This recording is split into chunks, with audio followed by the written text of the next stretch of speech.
سعودی عرب میں پاک professionals forum کی جانب سے منی لانڈرنگ اور پاکستان کے اقتصادی مستقبل کے عنوان سے سیمینار کا انعقاد کیا گیا۔ ریاض سے عمیر علی کی رپورٹ دیکھیے۔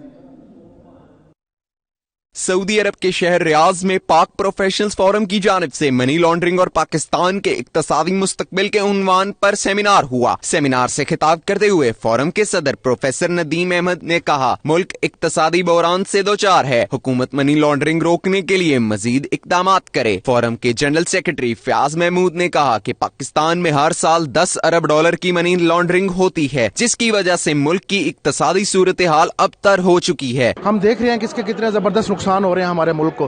ہمارا زر مبادلہ جا رہا ہے لیکن وہ کہیں کاؤنٹ نہیں ہو رہا، ہمارے فائنینشیل انسٹیٹیوشنز میں نہیں جا رہا وہ، تو ہمیں اپنے جس سے ہمارے پیسے کی ویلیو کم ہو رہی ہے۔ تو یہ ایک بڑا ہی جسے کہتے ہیں نا کہ ایک بڑا ہی ایک سیریس ایک فیلنگ ہے جس کو ہمیں ایز اے پاکستانی ریئلائز کرنا پڑے گا، اپنی رسپانسبلٹی کو سمجھنا پڑے گا، اور ہمیں اپنی تمام ٹرانزیکشنز کو چینلائز کرنا چاہیے اور اس کو تھرو پراپر فائنینشیل انسٹیٹیوشنز کے کرنا چاہیے تاکہ اس کا فائدہ ہمارے ملک کو ہو۔ ہمارا جو کنٹرولنگ سسٹم ہے جس میں ہمارے اسٹیٹ بینک کا رول ہے، اور اس میں جیسے ابھی آپ دیکھ رہے ہیں کہ بینکوں کے اندر لوگوں کے کروڑوں روپے نکل آتا ہے اور لوگوں کو پتہ نہیں ہے، تو بینکس کی بھی یہ رسپانسبلٹی تھی کہ وہ نوٹس کرتے کہ کسی کے اکاؤنٹ میں اگر آل آف اے سڈن اتنا بڑا اماؤنٹ آیا تو وہ کیسے آیا، تو بینک نے یہ کام نہیں کیا ذمہ داری کے ساتھ۔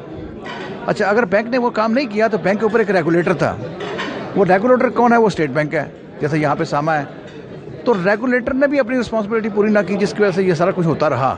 سیمینار سے پاکستان سفارت خانے کے کمیونٹی ویلفیئر آتائشی شکیل احمد کیانی، طارق جاوید اور دیگر نے بھی خطاب کیا۔ مقررین کا مزید کہنا تھا کہ حکومت کو چاہیے کہ وہ ایسی پالیسی بنائے جس سے منی لانڈرنگ روکی جا سکے اور تمام عناصر کا کڑا احتساب ہو سکے۔ عمیر علی، نمائندہ 92 نیوز، ریاض، سعودی عرب۔